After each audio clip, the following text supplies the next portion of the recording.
and you might have an internet data access library which allows access to historical data.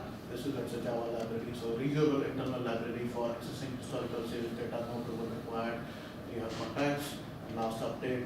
So this is an example of data assets catalog, which is maintained by data architecture. Data architect is responsible for maintaining it. Again, enterprise view of data related assets. You typically within the overall enterprise architecture, you have the linkage to enterprise assets catalog, and this can be extended to preferred supplier, hardware, software vendors, or system integrators, or hosting providers. So it's not just software assets; it could be preferred vendor. So if you have a preferred vendor for data solutions, then you can list that. Okay, this vendor should be used, or this vendor not to be used. Okay. Again, data migration is another capability which is required. So typically, organizations that deal with large sets of data require data migrations. So main thing within data migration is flow of data from source to target applications. Typically, it goes through several stages. So typically, you have baseline application component, several sources of data. It goes through data migration, goes into target application. Within data migration aspects, you have source staging part, so which is called, and also the extraction processes. You have the transformation processes, which is the transform part of it, where the data quality aspects need to be considered, and also the target staging with the load part of it. So this is the very high level description of extract, transform, load process considered as part of the data migration. Again, very simple mapping example: source, data element, customer name. You have the target application elements. For example, customer name transform to customer name, or customer telephone transform to customer telephone, which is the source application, which is the target application. So again, data transformation from one format to another, and integration of data to multiple elements. That's what within the core capability in data migration. What should be considered is data profiling and validation, so that the data quality is maintained. Again, when you are extracting data, you should check the data that it doesn't contain missing data, it has valid values, and when it's loaded also, again the loading consideration as part of the transformation, the data quality check should be made. Again, due to the increasing volumes of data, scalability, performance bottlenecks, and parallel processing may need to be considered. Some of the organizations are heavily dependent on data migration, which is happening continuously. So, and workload migration to cloud should also be considered if the data sets are very large. I've seen a lot of data migration failures where there have been manual processes, lack of documentation as to what the transformation logic is, and we should also consider investment in tooling for automation of those processes. So, example case study, I'm sure you will have heard of this bank, State Bank. What happened? 5.2 million migration of 5.2 million customers, so new platform. What happened after hours of migration? So 50 hours of migration downtime was there. Around 2,500 man hours worth of labor which was spent into migration planning and doing the actual migration. What was the outcome? 1.9 million customers not able to access their accounts. Those who were able to access their accounts, right? Yeah. So people who were able to access their accounts were kind of seeing other people data.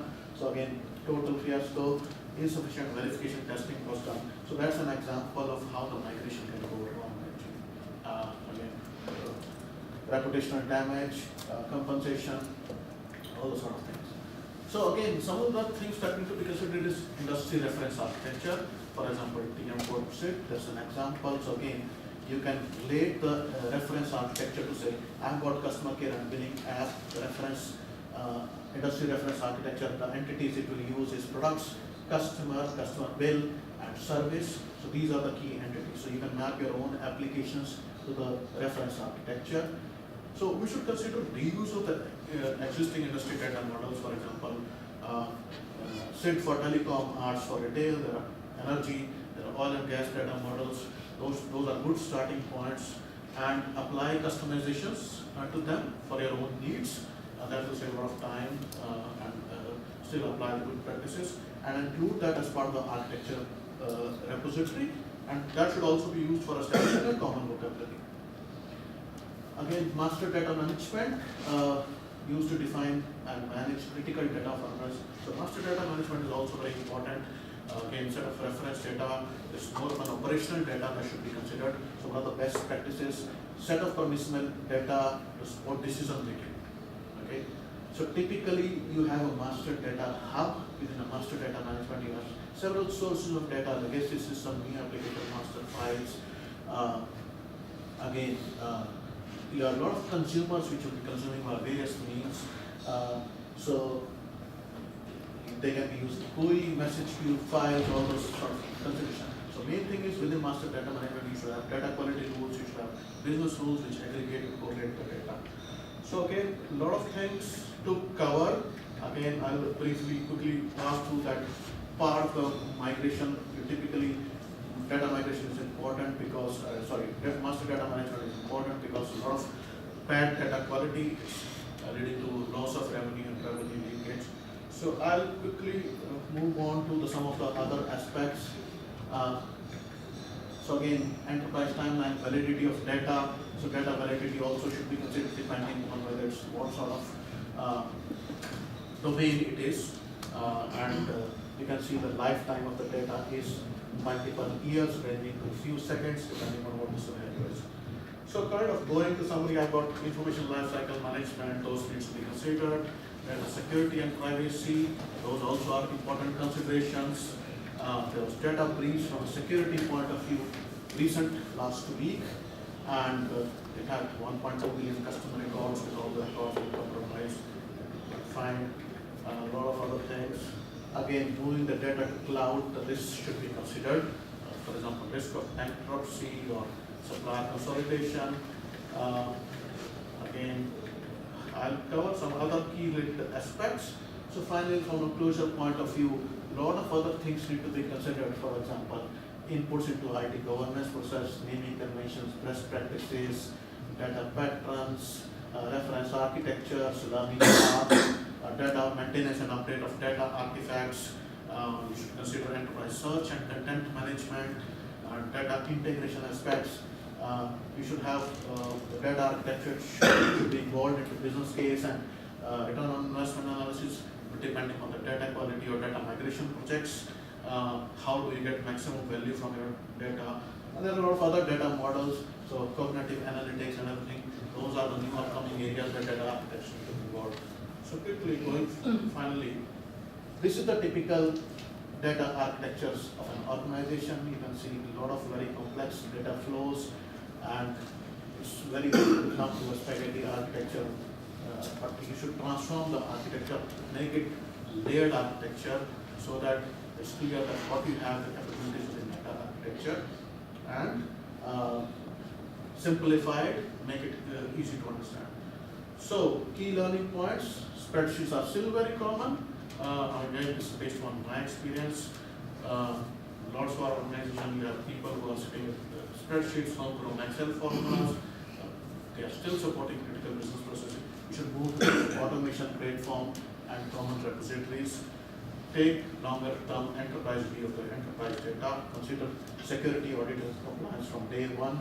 You should consider data, moving the data to cloud, but have the risk and contingency planning in place in case there is a problem with the cloud provider, and have the exit strategy, how you can take the data out of cloud. Three, two important things, communicate at your vision at all levels, get people buy-in, because people are still the biggest obstacles when you try to improve data quality projects, migrate the data, improve the processes.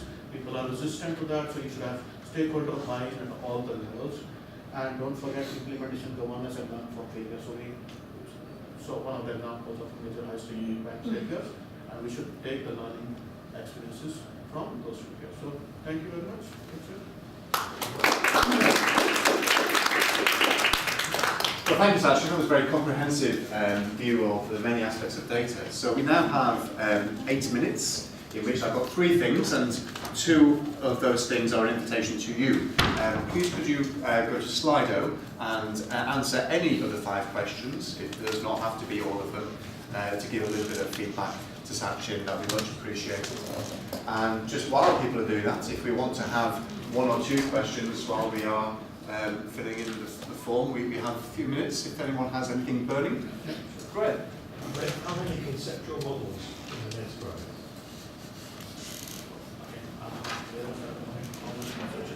Does an enterprise have one conceptual model, or 5 or 10 or 100? Well, conceptual model will be describing the key entities of the relation. Again, you can segment it from a domain perspective, business area perspective, but ideally it should be one across an organization. Typically, managing all the business entities, data entities. Okay. If there's one, how many entities would there be in? Hundreds of thousands, depending on Okay, somebody else can have a go. So if you have multiple source applications and multiple target applications, how do you manage the number of ETLs you're generating so you're not creating hundreds of thousands of ETLs, but also not creating a situation where you've got massive testing every time you change it? Yes, so the key aspect of that is having the data integration layers. Again, the processes around that are, once you have the key data integration layer, and you identify what are your sources and targets of data, and whether that's a repetitive process, so whether it's one-off migration or whether you're doing continuously over a period of time, and then you think of what are the processes involved in that and how you can automate it. So these are the key things that need to be considered. Again, it can be very large sources of data and targets of data, but you have to address one at a time, see the holistic picture. Are you, for example, if you have complex event processing or real-time streaming information coming, while another one could be just a flat file of customer data which need to be transported into a billing system. So again, depending on the context, depending on the process which needs to be implemented, whether it's a real-time ETL, whether it's batch-based, so we need to consider all those aspects. Okay, thank you. So if I could just ask you for Slido, we've got 6 minutes to change rooms if people wish to change rooms. And there were the 2 asks of you with respect to Slido and those questions. And the third thing is just for myself to give Sachin a small present to say thank you once again. Thank you.